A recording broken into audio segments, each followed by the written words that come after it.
SaaS Backwards is sponsored by Austin Lawrence Group, specializing in demand gen for SaaS. It sure is noisy. I deleted 100 emails from vendors just this morning. Your buyer has gotten better at ignoring you, and you're gonna need a big idea if you want to cut through all that clutter. Austin Lawrence is just the right agency to help you find it. So if your campaigns are falling on deaf eyeballs, let's talk. Visit austinlawrence.com today and let's build something bigger.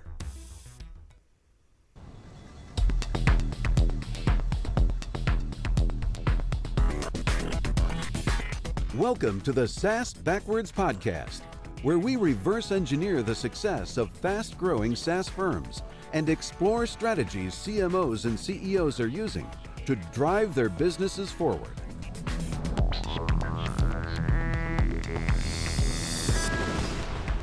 Welcome to SaaS Backwards, a podcast that helps SaaS CMOs and CEOs to accelerate growth and enhance profitability. Our guest today is Matt Dilworth, Head of Marketing at Anduin, a SaaS that focuses on streamlining private market transactions, connecting and onboarding investors with their private equity and venture capital investment managers. Hey, Matt, welcome to the podcast. Hey, Ken, thanks for having me. Really excited about recording this episode with you. And before we dig in, would love you to just expand a little bit on your background and tell us a little more about Anduin as well. Yeah, sure. So I've been in the B2B SaaS world for quite a while and been in the Bay Area and Silicon Valley working at various different B2B technology companies, and more recently have been involved in fintech companies. And that seems to be a very interesting area and a vertical for me. And I think I found my spot, if you will, in this particular vertical. So I started with Anduin Transactions in February. Previous, I was at a company, Blend, who is and still is in the digital mortgage and personal loan and banking space, and have worked with a number of people across both companies, which I think we're going to talk about. And Anduin Transactions has been around for, I think, 8 years. We actually just celebrated our 8th anniversary, and they're in the alternative markets space. So they are working on building a general partner, limited partner platform for onboarding and, as you mentioned, investment management, right? So lots going on there, and it took the reins from basically no one, right? So it's early days in terms of marketing at Anduin, and previously spent a lot of time doing demand generation type of work at Blend and other B2B companies. So that's sort of my background, is demand generation and marketing operations. Awesome. Let's jump right in. So you moved into this company following a CEO that you know, and I think it's a great path. And if you can find a collaboration that works, I don't know if enough people think about their career arc that way, but can you talk a little bit about the relationship with your CEO and kind of how you knew you'd want to follow the CEO and how you positioned yourself to do so? Yeah, sure. So my CEO right now, Eliot Hodges at Anduin, I met him. He was actually my hiring manager at Blend. So he plucked me out of the fold, and I was one of the first demand generation hires there at Blend many years ago. And so we had a chance to work closely and build that sort of muscle at Blend over a number of years. And I think they were either Series C or Series D at the time, and, learned a lot from Eliot and, the people that surrounded Eliot and his sort of growth team. He comes from Palantir background and business development. So there were some really shining stars at Blend in the business development department, and specifically under his growth team. And so for me, it learned a lot and was able to, really expand my viewpoint on marketing and what marketing means and all of the different inputs and opportunities, and thinking sort of big in terms of fintech, which at times can be very challenging, but interesting and a dynamic place to work, right? With all the disruption happening there, but at the same time, all the legal compliance and regulation that goes around, sort of around and swarms around in that industry. It can be interesting to be provocative and engaging as a marketer. Well, I think it's a really cool thing, though, to build this deep relationship with someone and making sure to stay in touch and being willing to have the communication about, that you'd be willing to follow, or just building the relationship in such a way that might come to you. And maybe also picking who you work for. I think too few people shop for the job. They accept things that come to them without looking into what's going to be in it for them, as opposed to just what they can offer, like trying to qualify for the job versus being the person they want for the job. So it's just kind of an interesting wrinkle. Yeah, that's right. And I think, Ken, what also sort of lent to it is obviously like track record is a big part of it. Like, you can execute, how that person works on the ground and operates and thinks about the growth mindset. And I think that makes a big difference difference in terms of like coming in early into a company like Anduin and being able to start producing right away and really recognize where's all the low-hanging fruit, where do we really need to focus on, and also have made like mistakes with that person before at other companies. And so, like, wait a minute, we've done that before. We're not going down that road. We've already done that, right? So I think from that standpoint, it's good to work with someone like that. Also, like coming from fintech, there's a lot of the same plays that we run in marketing, right? There's a lot of parallels in the alt markets as in the digital mortgage space, right? And you may not think about that at first, like, what does that really mean? But there's just a lot of the ways and a lot of the sort of go to market is similar in a lot of ways. So you can kind of, lean on that shared playbooks, if you will, to grow a company from early beginnings to a much more like mature marketing model. Yeah, interesting. So it's the domain expertise and context for the environment you're in, as well as the relationship. So there's a lot to be said for just having that mindset. That's right. Hey, so you shifting to the situation at Anduin when you got there, I mean, you were sort of starting almost brand new in a lot of ways. Can you sort of paint that picture for people about, what you found and what your thought process was as you joined the firm?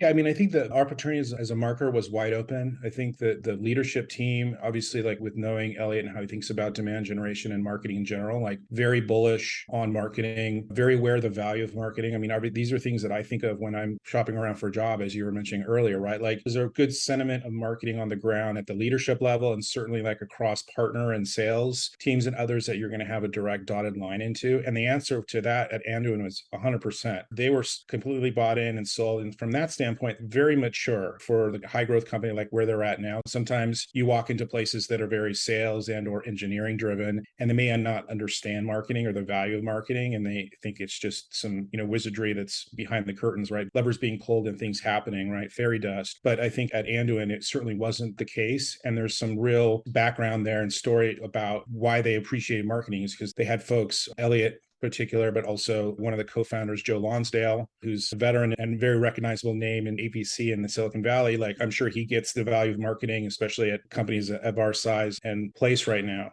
By the way, how big is Anduin and where are they on the fundraising? So we're sort of in an intermediary phase right now. We're past the Series A. We're obviously always looking for fundraising. It's an interesting environment right now for fundraising, but we're definitely, looking for that next round and seeing, what's out there. And always, I think as a startup, you're testing the waters for appetite and investment and, opportunities for growth there. So you came into an environment where marketing had support from the leadership team, which I think is maybe one of the most important things. And I can tell you as an agency guy, when the founders have a sales only mindset, it's really hard to prove the value of marketing because everything is measured in terms of what did you do today? That's right. Which is really hard to be held to, especially some of the things you want to do aren't going to happen today, tomorrow, or next week, but are going to pave the way for big success. So yes. I think that's a really good point. And again, I don't think people ask the questions enough.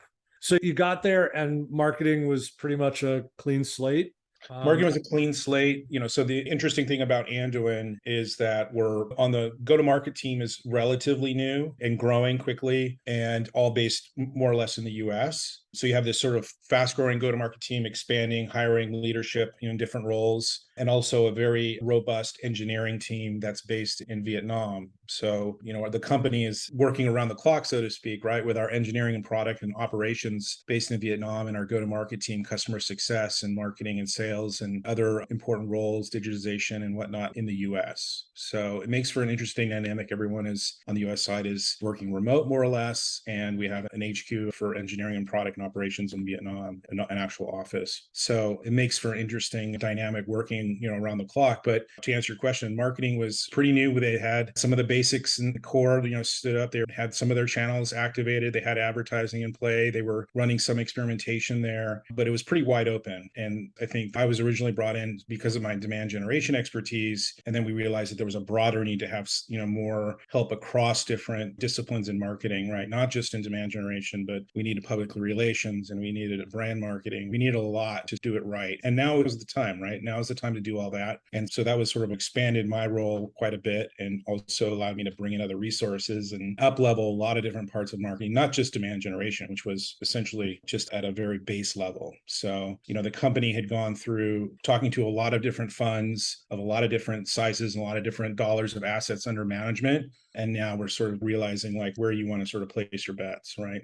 Yeah. So What was the low hanging fruit in the early days? Like, I feel like marketing leaders have to come in and get some, wins on the board, right? I think it's important. Now, you had credibility with leadership, but you still probably had some things that needed to get done. So where did you make your first impact and how did you figure that out? I think a lot of our success early on has been, and we continue to leverage that, is relationships and network, right? Like we're marketing into PE and venture capital and hedge funds and whatnot, and who you know and your Rolodex of folks and your network is of utmost value. So we take advantage of that, right? We have quite a bit of business that comes in from referral. We have our own network, our leadership, our network, our CEO, everyone's sort of on board to leverage their network and to get the right names and get in front of the right folks, right? So we brought on advisors early on, I think, which was really smart and leveraged their networks, right? Folks that had been like deep in with a lot of history in this space and really like use them to make the right introductions to folks to get some of those early big customers. So I think referral was huge. And then what continues to play a big part in Anduin is the partner side, right? Partner marketing. Partnerships for Anduin is key, more so than any other fintech company that I've worked for, which is great, right? Because I think it's just a strong channel that just is completely additive and takes some of the stress off of sales delivering everything or marketing delivering everything, right? So building some of those really key relationships with our partners and continuing to build out that partner network is going to be really important for Anduin. And we continue to have success there. But we realized I saw early on that the more I looked into the partner side, the more I saw opportunity there, and just giving them a little bit of help even would sort of move mountains for them. So I focus a lot more of my time, coming from demand gen, traditional sort of developing MQLs and prospecting into accounts like a demand generation marketer would do. Like I now spend much more time focusing on how can I support my partner marketing team. I think it's really interesting. And I just want to highlight that you talked about public relations, then you sort of set it down earlier. So this is a really great definition of public relations, making sure your network is aware of what you're doing because they are your public, right? Your first public, your closest people. And then the partner marketing is also in effect form of PR.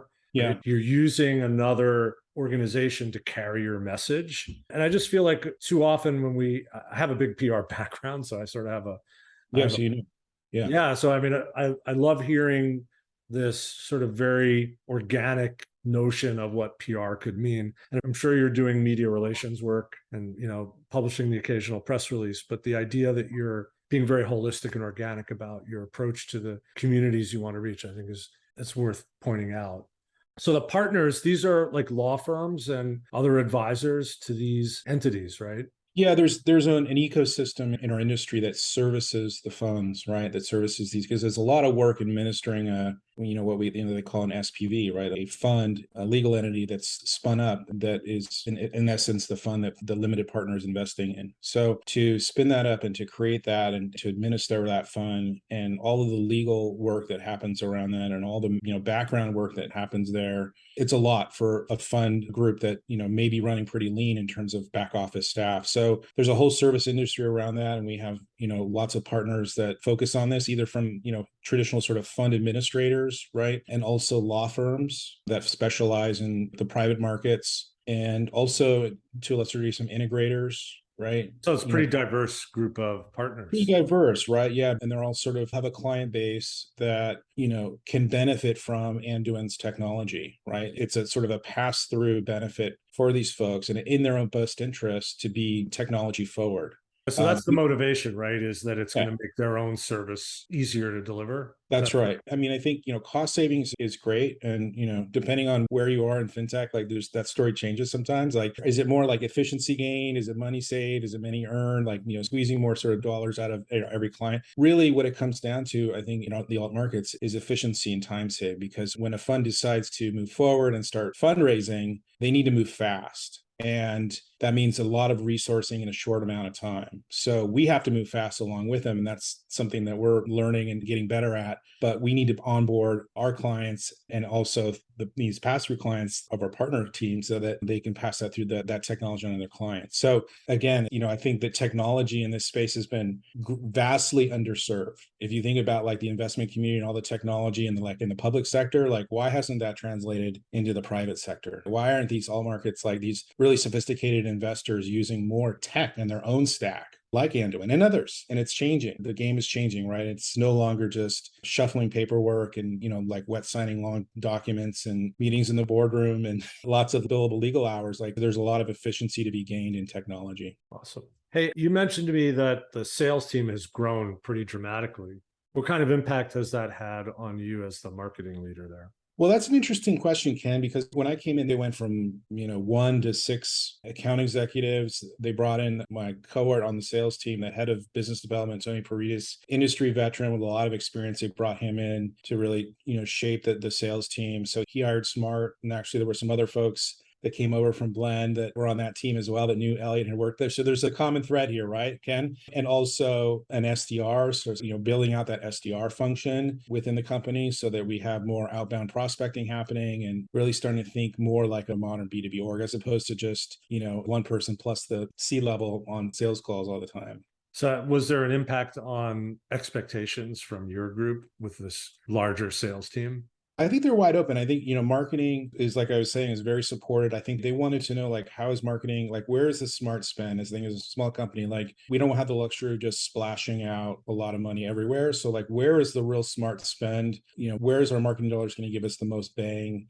Sales has their assumptions of what they want. And I think a lot of it has to do with like getting in front of the right people in person, one-on-one, having that face-to-face. So we put a lot of effort into events and getting into those like the right sort of small communities out there that exist and doubling down on some of the social opportunities and networking through LinkedIn and whatnot to sort of open that door up a little bit more. So being smart with their spend, not just splashing large media buys, right? We're not there, not yet. And I think there's a huge opportunity if you're looking in the right places to take part and participate in these communities. And a lot of times they're happy and hungry to have industry represented in their groups. So you're sort of hinting at a KPI here, which might be, the sales conversations, right? A meaningful conversation. Is that something you actually measure? Yeah, so I think we're actually always, changing and thinking how we think about KPIs. But I think that, my opinion as a DG guy is like marketing should always be tied to the hip of the revenue goals. And so, I think working closely with sales and tracking pipeline dollars and attribution of pipeline dollars from marketing is really important, right? Even early on. So I don't think we're any different from any other marketing work from that standpoint. We're also looking at just growing our base, right? And sort of, eyes on the right accounts. So I think in the future, we may want to consider more of an account-based measurement, right? On in terms of like account scores and the number of like key accounts and eyes on those accounts and engagement of those across those accounts, as opposed to more just a traditional demand generation type of measurements, right? MQLs, we look at MQLs, we look at pipeline attribution and a few other items. But I think, for us, it's what is the right measure still is what we're thinking of. What have been the most effective tactics to generate the MQLs the last few months? I think the world seems to be changing a lot. So I think it's a good question. Where are you seeing opportunity generated? Well, funny enough, you said PR earlier. I have been shocked with the great investment in PR. We had some really bad experiences with PR in the past. There's some history there, but won't go into that so much. But finding a really good PR person has been a great return on investment. So we finally found someone that really fits the bill with us and understands our industry. And we've actually gotten sort of unheard of in a lot of ways. It's just sometimes, PR has a lot of soft metrics around it, right? Share of voice and other things that obviously give you an idea of your impact in PR. But we actually are seeing direct referrals from press, right? So if we put out a press release with a partner, we're seeing referrals coming in the next day and our form fills on our website, expanding and blowing up. So PR has been a really great lever for us to pull. Has there been mentions in the media, like the web media covering the space, or is it really just based on your own news releases that you're seeing that action? So it's our news releases, but I think also, it's sort of David and Goliath, right? Like we're punching up with some of the partnerships that we have. So we feel fortunate to have partners that have a big footprint in this industry. And whenever we can, we're going to hitch our wagons to that, right?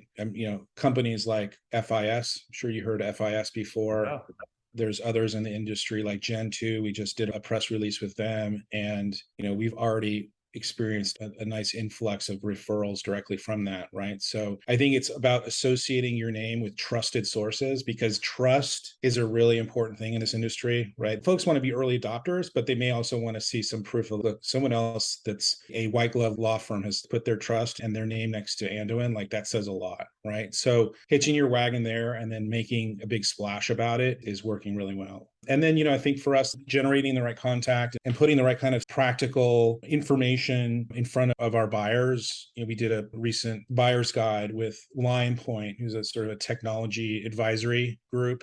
That's really worked well across not just Anduin, but across other companies I've worked with in fintech, is like, who sort of owns the benchmarking, who owns the advisory on technology in the industry, and how can we sort of partner with them and do things collaboratively and come up with some real, like, practical information about how to drive efficiency, how to increase revenue, how to do your business better from a technology standpoint. And I think there's a lot of appetite for that in this industry, right? Because again, surprisingly, technology is not as forward as I think it could be. There's still a lot of disparate solutions, and there's still a lot of confusion on, like, what is the right combination of technology for my investment firm. And a lot of big firms, you would be surprised of, are still trying to figure this out, or maybe even trying to build it themselves, which to me is crazy, right? Like, to think about someone that has to manage billions of dollars would then sort of like branch off and try to build their own fund subscription tool, right? That's pretty ambitious.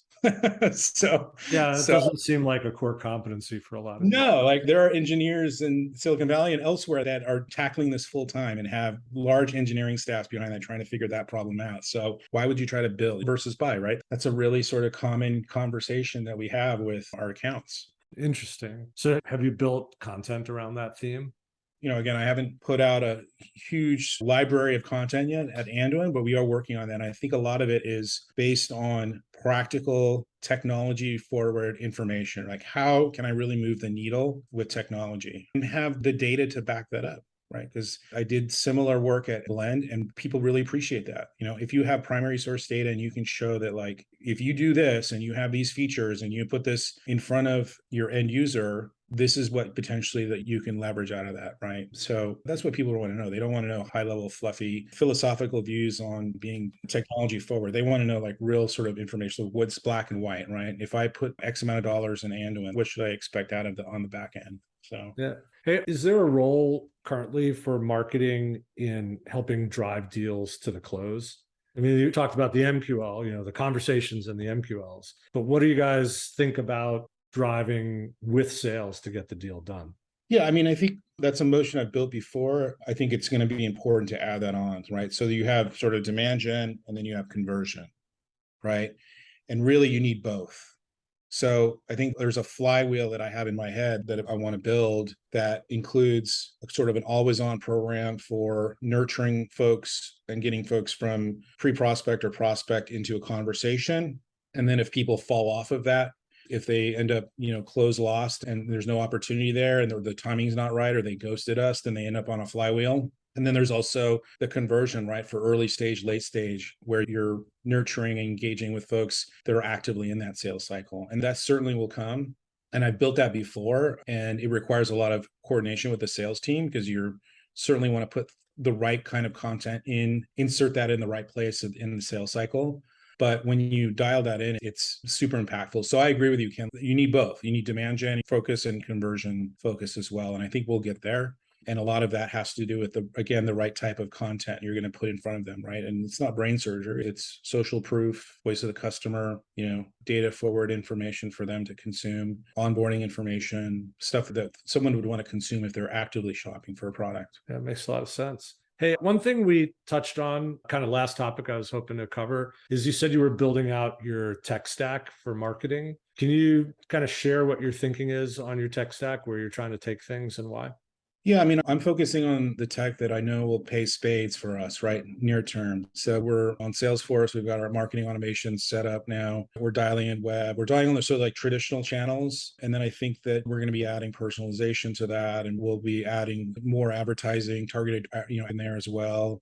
I think that there's an opportunity to build sort of more what I call inbound, personalized sort of experiences, right? Because if we want to move into larger size accounts, if we want to focus on getting in deep with a particular account, what I found is works is you have to personalize the content and the message and the ask. And so, if there's someone on the back office, like a CFO, if there's someone's on the technology side, if there's someone on the investor relations side that's more marketing and comms, like those are three different personas with three different mindsets. You're trying to circle the wagons early with them at that account. And you want to sort of position Ando in three different ways. And you need to do that at scale. How do you do that? So there's tools that allow you to do that really well, like build a custom landing page at scale that can be personalized for those roles, and then, send them out through marketing or send them out through your SDRs as a sort of pseudo marketing program. So I think a lot of what I'm thinking about is like, how can I be helpful now and scrappy and build stuff that will scale for doing more of this down the line? So, some of it's just in the weeds right now, supporting the SDRs, helping them sort of create and build sequences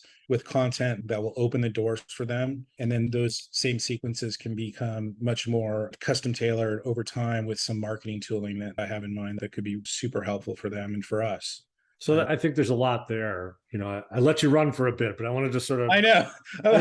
Stop me whenever, Ken, because I'll just keep, I love tech. I mean, if you're in this game, you got to kind of keep up to speed on what's going on in tech. But even not about the tech so much as the one thing you said last, which I think is really interesting, is being with the SDRs to help them do their work. And then from what works with them, bringing that content back onto the marketing program side. I think that's really nice insight. And we do that a lot with our clients, where we want to get to where the company and the market meet and learn from those engagements, and then try and figure out what's the bigger picture, what's the context of those conversations, and make marketing out of that, right? That's right. I mean, I think the best world, and fortunate to have some great content marketers on staff and people that get it. But like, if we're developing like a pillar piece of content, like I want to think about not just the brand side and putting that on the website for the SEO and for the brand awareness, but also how can this same ancillary asset, or how can this be translated into something that is one pager for a salesperson, that's a sequence for an SDR, that's an infographic, that's a handout at a show. Like, you kind of want to squeeze as much as you can out of the content. So I'd like, my intention is to do more of that down the line, but that's sort of a formula I've seen has worked really well. Yeah. You didn't mention any other tech vendors other than Salesforce. Is there anything you want to talk about in terms of how you plan to build your tech stack?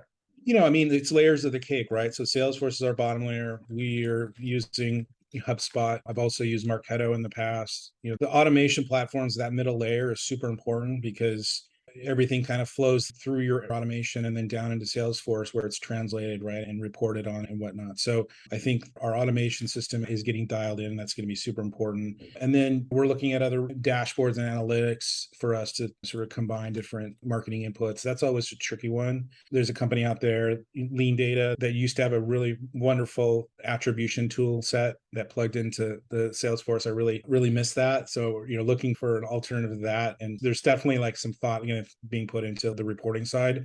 And of course, we're adding like webinar tooling. We're adding, like I mentioned, some targeted ad platforms like Rollworks and 6 Sense, predictive marketing. I mean, all that's to come, but all of those tools are not cheap. So you got to be careful about how fast you add those tools so that you can squeeze the most out of it.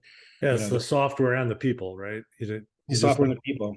Yeah. I mean, I would love to do it all, but I just don't have enough operators as well. I mean, people process technology, right? So if you don't have the people there, and I've learned that the hard way, you can certainly easily overbuy on technology and then just let it sit there and not get utilized the right way. So I know what I want. I know where I want to get to, but I need to be patient on how we build our team and resource it. Well, I think that's a great place to land the episode. This was a lot of fun. It was a great conversation. Thank you so much. If anybody listening to the podcast wants to get in touch, what's the best way for them to do that?